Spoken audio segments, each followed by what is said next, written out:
这世界真的存在神明，只不过为了维持社会稳定，世界高层隐瞒了他们的存在。那么，神究竟是什么？1922年9月，马里亚纳海沟上空，一只巨型飞龙缓缓飞过，正是混沌之龙利维坦。这是人类历史上第一次观测到神话生物。1928年，一束金色箭芒从月球射出，穿过宇宙，将北美一座火山夷为平地。1929年，勘测队在那座火山下竟发现了被封印的堕天使路西法。随着神话生物的不断发现，人们按照发现顺序将这些神话生物依次排名。07夜所见到的赤天使便是观测到的第3只神话生物，代号003。与此同时，人们还发现迷雾后出生的孩子有几率觉醒特殊的力量，这种力量被称为禁虚。禁虚的能力范围特性会随着主人的精神力成长而成长。说到此处，赵空城顿了一下，对着07夜说道：“昨天晚上那道金光就是米迦勒的能量波动，你的禁虚也应该是在那时觉醒的。”07夜听后也是终于明白，自己的感应能力就是禁虚，而睁眼之后的动态视觉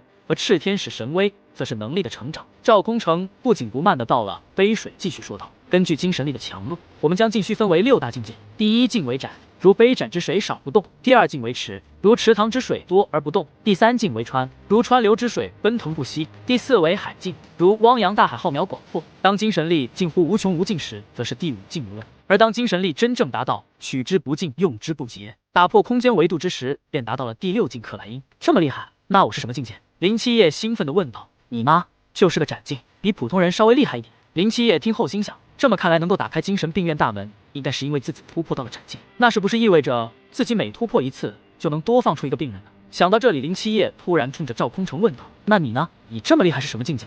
赵空城干咳2声，干卡地回道：“我没有禁虚，自然就没有精神。我靠的是战斗经验和严格的训练。就着说禁虚的事，想要获得禁虚有3种途径：一是天生禁虚，二为借助特殊的禁虚物品，三则是神明赐予。有些神明会将自身部分能力给予被选中，让其成为自己行走人间的代理人。不过相应的，代理人也会收到神明的指令。一般情况下，神明的代理人只有1位，他将代表这位神明的意志行事。而现在发现的神明代理人中，大多数都是试图毁灭人类社会、重建混沌的恶神代理。他们创建了一个组织，名为古神教会。”说到这儿，赵空城严肃地向着07夜问道：“所以米迦勒给你的指令是什么？你属于哪一方？若暗夜中灵，吾必立于万万人前，横刀向渊，血染天穹。”这是守夜人的誓言。在发现利维坦之后，大夏高层紧急成立了军方应对组织，准备抵御神话生物的入侵。这个组织被称为139特别生物应对组。随着观测到的神话生物越来越多和禁虚拥有者的不断增加，139特别生物应对组开始尝试着与几位神明建立联系，训练特殊的战斗人才。守夜人这个组织才应运而生。赵空城在对着07夜一番询问过后，发现米迦勒并没有对其下达过任何指令，也就是说，米迦勒应该属于中立或者善良阵营。这才向着07夜讲起守夜人这个神秘的组织，希望这个拥有无限潜力的少年加入。然而此时的07夜却还背负着照顾一个家庭的重担。10年来，姨妈为了表弟和自己这个盲人，没日没夜的在厂里上班，从未停歇，身体已近乎崩溃，可却从未有过怨言。自己明明疼痛难忍，还要忍痛微笑，不让孩子们担心。他活得太小心也太累。而表弟虽然很聪明也很孝顺，可惜他太小了，还承担不起这个家。说到这里，07夜下意识地握紧了拳头，咬牙继续说道：“所以我一定要读书，一定要挣钱养家。这10年来，他们从未放弃过我这个废人。现在我眼睛好了，又怎能抛下他们？”看着07夜坚决的眼神，赵空城无奈地叹了口气：“是我想的太简单了。你走吧。”回到家的07夜感叹着这个世界的荒诞。这个世界改变了太多，黑雾、神明、守夜人，还有那个诸神精神病院等一切，这个世界变得又复杂又神秘。梦中07夜又来到了黑夜女神的病房，她还是那样对着瓶瓶罐罐自言自语。07夜翻阅了各种神话典籍，也毫无头绪。看着这高高在上的黑夜女神，不断呼唤着自己孩子的名字，07夜不禁感慨，没想到她贵为古神的同时，也是一位可怜的母亲。就在这时，07夜突然灵光乍现，等等，我知道该怎么治疗了。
自古忠孝两难全，一边是为国尽忠，一边是孝敬父母。如果是你，会怎么选择呢？赵空城的选择是为国尽忠，以他的成绩，本可留在村里当个干部，可男儿志在保家卫国，毅然决然地踏上了军旅之路。自他离家那一刻，便已下定决心立下军功，到时挂着勋章，穿着军装衣锦还乡。后来他进了特种部队，军衔也越来越高，本想趁此机会衣锦还乡照顾母亲，可却因擅长格斗被调到了守夜人。然而林七夜却选择了孝敬父母。看着林七夜的选择，赵空城拉着林七夜说道：“这很好，既然你选择了这条路，那就好好的走下去，守护世界什么的交给我们就好了。”随后将桌上的钱推给了林七夜，可却被林七夜义正言辞地推了回去。我们家虽然穷，但有自己的底线，军人拿命换来的钱，我是不会要的。我眼睛好了，自有本事养活这一个家。赵空城无奈，最终还是离去。可刚出门便接到了紧急通知，鬼面人即将出现，目标正是城市中心。下一集恭迎赵将军凯旋，敬请期待。这一次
相曰：血染天穹，我做到了。不过这出血量就算染不了天穹，染一片大地应该是没问题。赵空城嘴里叼着烟，双眼望着灰蒙蒙的天空，雨水浇落在他的脸上，顺着脸颊滑落。林七夜，老子一刀砍了鬼面王，你看到了吗？队长都没能砍死的家伙，被老子砍死了。看到了，我都看到了。赵空城嘴角控制不住的上扬，他很开心，立下这么大的功，要是能活下去，一定能混个将军吧？一定的，一定可以的。赵空城似乎是想象到了什么画面，脸上洋溢着满足，可他眼中的光正在逐渐熄灭。林七夜双手微微颤抖，他晃了晃赵空城的身体，低声喝道：赵空城，你还没当上将军，你还不能死。可赵空城似乎已经听不到林七夜的声音，双眼逐渐迷离，声音如同细纹般响起：老子刚刚那刀帅不帅？林七夜双眼泪水止不住的流下，嘴唇颤抖，轻声的回道：帅，非常帅，比我见过的任何人都要帅。赵空城嘴角轻微勾起，双眼缓缓闭上，身体也松弛了下来。赵空城死了。林七夜怔怔的坐在那里，雨水迷离了他的眼睛。你错了，死我一点也不怕。一个瞎了双眼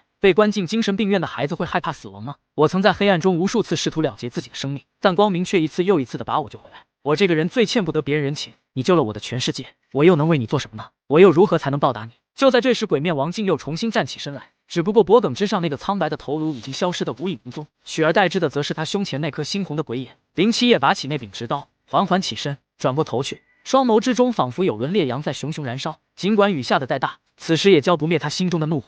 恐怖的动态视觉加上星夜舞者的速度加成，这一刻，林七夜化身鬼魅，一刀刺向鬼面王的本体。可悬殊的实力差距，并未给鬼面王带来实质的伤害，但这不重要，一刀砍不死，那就砍10刀、100刀，直至砍到魂飞魄散。渐渐的，鬼面王的本体伤口越来越多，攻势也缓慢了下来。林七夜眼中杀机爆闪，抓住机会，反手将直刀握在手中，用尽全力捅在鬼面王脸上，凄厉刺耳的嘶嚎响彻云。